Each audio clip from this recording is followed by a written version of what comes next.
అమెరికాతో భూతల యుద్ధానికి ఇరాన్ సై అంటోంది. 10 లక్షల మంది సైన్యం ఇప్పటికే సిద్ధంగా ఉన్నట్లు చెబుతోంది. ఇరాన్ నేలపై అమెరికా సైన్యం అడుగు పెడితే మరుక్షణమే అటాక్ చేసేందుకు అంతా రెడీగా ఉన్నామంటూ చెప్తున్నారు. ఇక తమ పవర్ ఏంటో అమెరికాకు చూపిస్తామంటోంది ఇరాన్. వియత్నాం, ఆఫ్ఘాన్, ఇరాక్ మాదిరిగా కాదని, తమతో యుద్ధం కనీసం ఊహకు కూడా అందదంటోంది. వచ్చేటప్పుడు డైపర్స్ కూడా తెచ్చుకోండి అంటూ ఓ వీడియో రిలీజ్ చేసింది ఇరాన్ మిలిటరీ. యుద్ధంలో పాల్గొనేందుకు 12 ఏళ్ల పిల్లలకు కూడా అనుమతి ఇచ్చినట్లుగా తెలుస్తోంది. ఇరాన్లో భూతల యుద్ధం చేసేందుకు అమెరికా 10,000 మందిని పంపినట్లుగా వార్తలు వస్తున్న నేపథ్యంలో భారీగా సైన్యాన్ని ఇరాన్ సిద్ధం చేస్తున్నట్టుగా తెలుస్తోంది. ఈ నేపథ్యంలో పశ్చిమాసియా యుద్ధం మరింత తీవ్ర రూపం దాల్చే అవకాశం కనిపిస్తోంది. ఇక నేరుగా భూతల యుద్ధం చేసి ముఖాముఖి తలపడే అవకాశం కనిపిస్తోంది.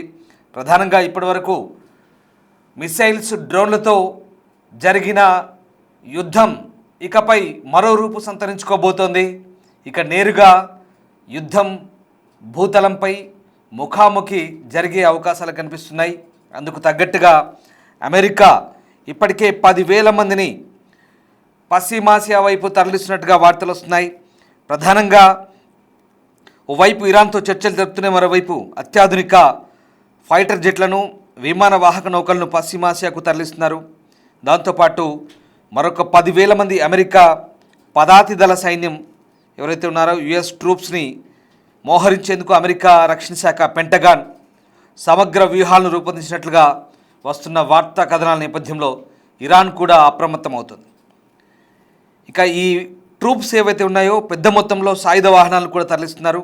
ఇప్పటికే పశ్చిమాసియాలో మోహరించిన 5,000 మంది మెరైన్ ఎక్స్పెడిషనరీ యూనిట్ సభ్యులు, అలాగే దాదాపు మరొక 2,000 మంది పారాట్రూపర్లతో కలిసి సిబ్బంది రంగంలోకి దిగుతున్నట్టు తెలుస్తుంది. గగనతలంలోనే ఫ్యూయల్ నింపుకునే యుద్ధ విమానాలు, గైడెడ్ క్షిపణి డిస్ట్రాయర్లు పశ్చిమాసియా వైపుకు మలుతున్నాయి. ఈ దళాలను ఇరాన్తో పాటు పర్షియన్ గల్ఫ్లోని కీలకమైన ఖర్గు ద్వీపాన్ని స్వాధీనం చేసుకునేందుకు అక్కడ మోహరించేందుకు అమెరికా సిద్ధమవుతోంది. అలాగే హర్ముజ్ జలసంధిని తెరిపించడానికి చర్యలు తీసుకోబోతున్నట్లుగా ట్రంప్ సంకేతాలు ఇచ్చారు. మిత్ర దేశాల మద్దతు ఉన్నా లేకపోయినా కీలకమైన ప్రపంచ నౌకా రవాణా మార్గమైన హర్ముజ్ను తిరిగి తెరిపించడానికి అమెరికా కట్టుబడిందంటూ ఆయన చెప్పడం, దానికి తగ్గట్టుగా ప్రయత్నాలు కూడా జరుగుతున్నాయి. టెహ్రాన్ ప్రభుత్వం అభ్యర్థన మేరకు ఇరాన్ ఇంధన మౌలిక సదుపాయాలపై దాడుల నిలిపివేతను ఏప్రిల్ 6 వరకు పొడిగిస్తున్నట్టుగా కూడా ట్రంప్ చెప్పడాన్ని టెహ్రాన్ మాత్రం హాస్యాస్పదంగా కొట్టిపారేస్తోంది. సరే, ఏదేమైనా ఇప్పుడున్నటువంటి పరిస్థితుల్లో ఇటు అమెరికా ప్రధానంగా పారాట్రూపర్లు దించబోతుంది. అంటే ప్రపంచంలో ఎక్కడికైనా 18 గంటల్లో చేరుకొని ఆయా భూభాగాలను స్వాధీనం చేసుకోవడంలో దిట్టగా పారాట్రూపర్లకు పేరుంది. 82 ఎయిర్బోర్న్ బెటాలియన్గా చెప్పే ఈ దళం ఏదైతే ఉందో ఇది నార్త్ కరోలినా నుంచి ప్రస్తుతం శిక్షణని అర్ధాంతరంగా ముగించుకొని బయలుదేరినట్టుగా తెలుస్తుంది.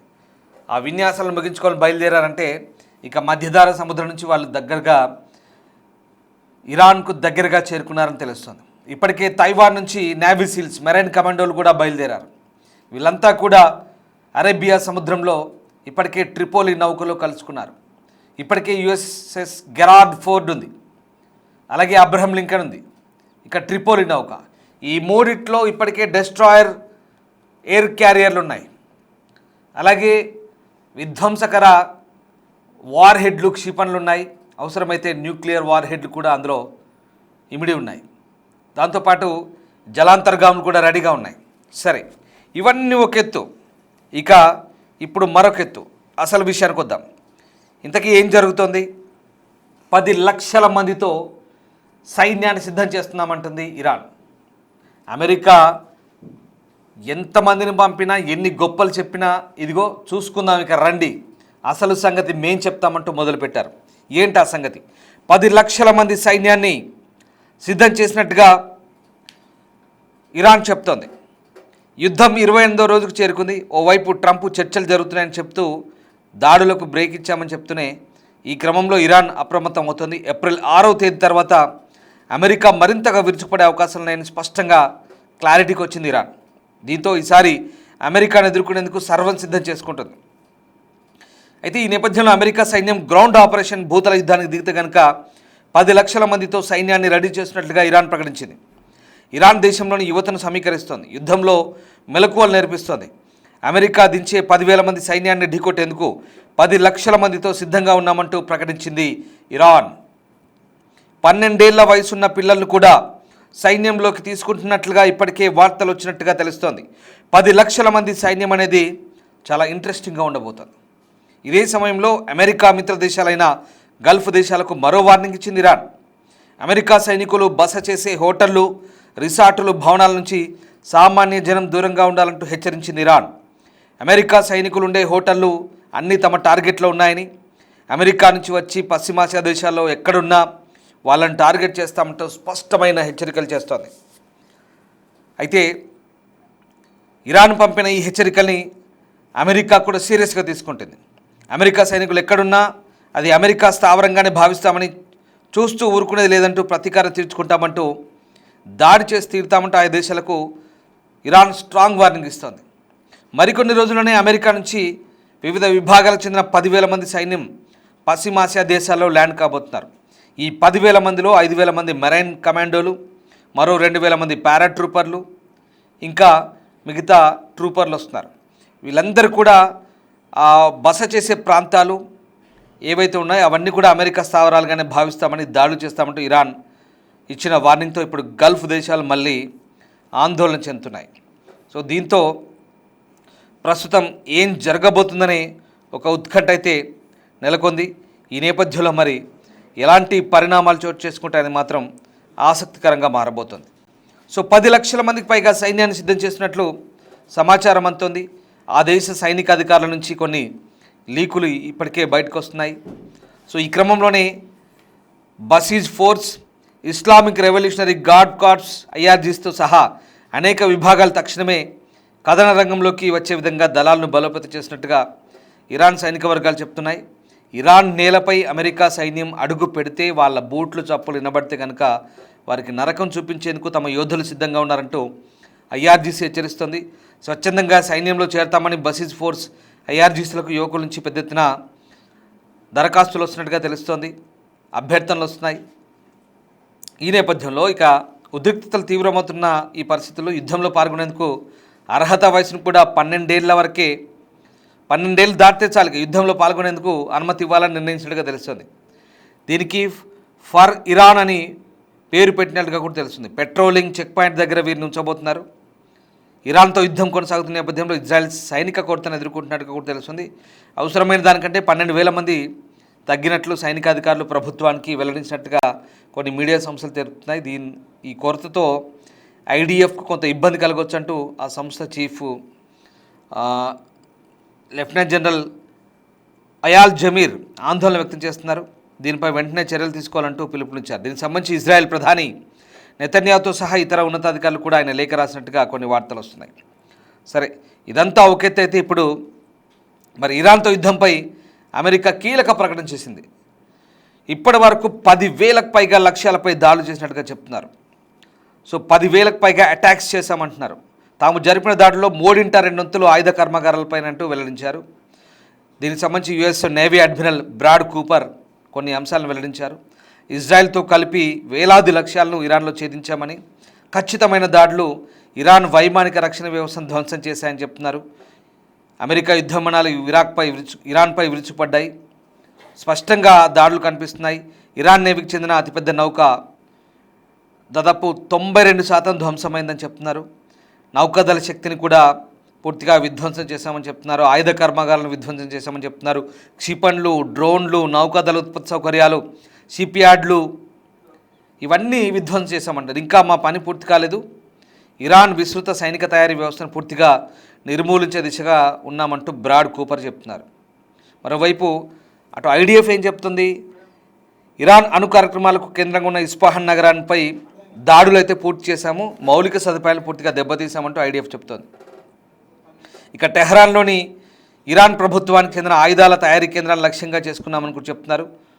సముద్ర ఆయుధాల తయారీ కేంద్రాలపై దాడి చేయడంతో పాటు క్షిపణి ప్రయోగ స్థావరంపై కూడా దాడి చేసినట్టుగా చెప్తున్నారు.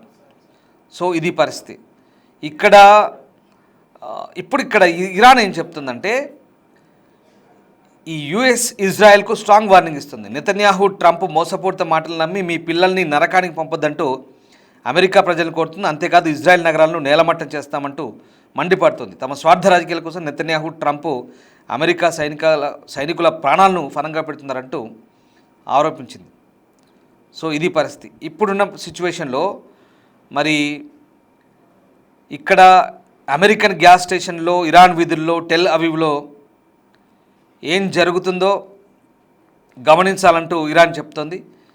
ఇమాద్, ఖియామ్, ఖుర్రంషర్ 4 ఖాదర్ క్షిపణులు ఇజ్రాయెల్ వ్యాప్తంగా 70కి పైగా ప్రదేశాలపై దాడి చేశాయి. టెల్ అవీవ్ సమీపంలోని ఇజ్రాయెల్ నగరాలైన హైఫా, డిమోనా, అల్ ఖుద్రియా ఈ లక్ష్యాలను తమ క్షిపణులు దాడి చేశాయని చెప్తున్నారు, విజయవంతమైనని చెప్తున్నారు.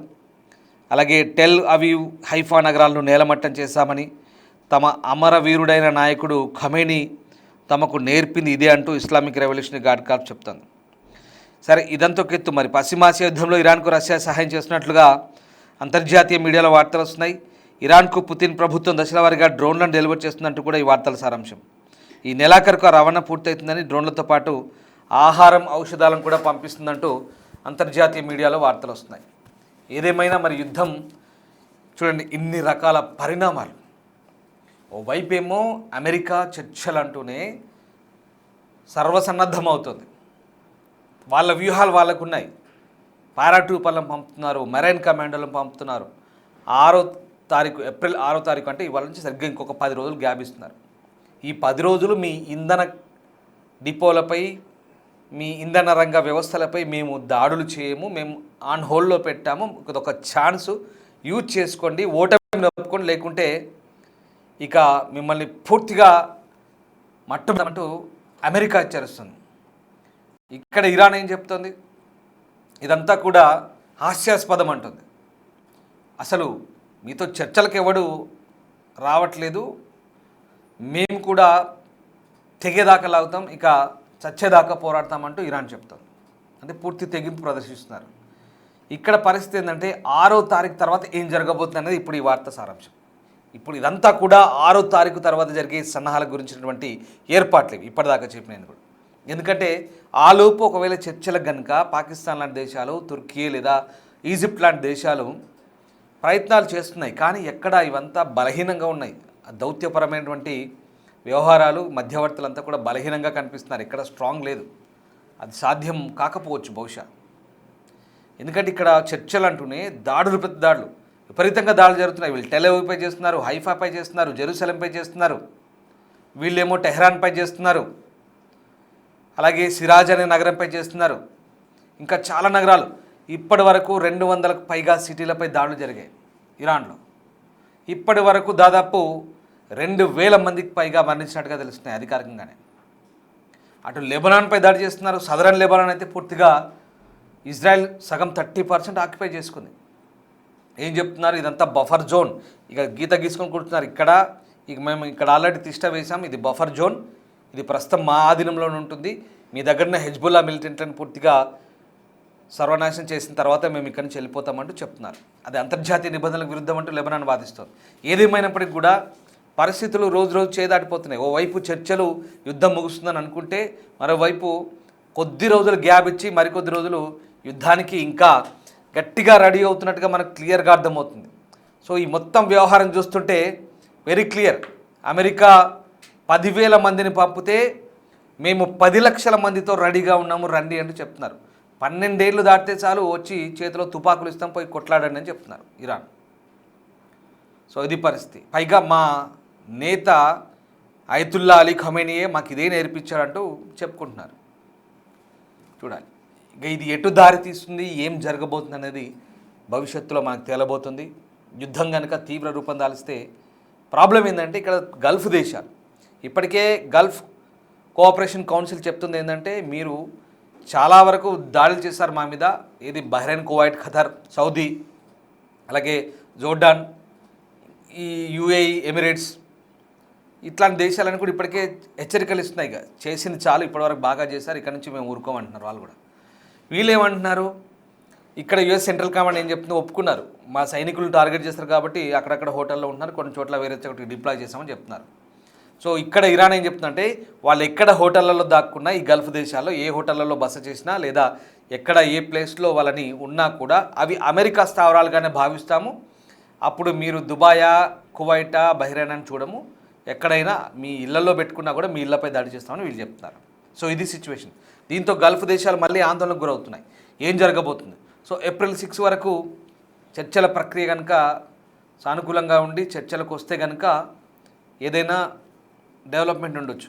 లేదంటే కనుక ఇక దాని తర్వాత విధ్వంసమే చూడాల్సి వస్తుందేమో. మరి ఏం జరగబోతుందో లెట్స్ వెయిట్ అండ్ సీ.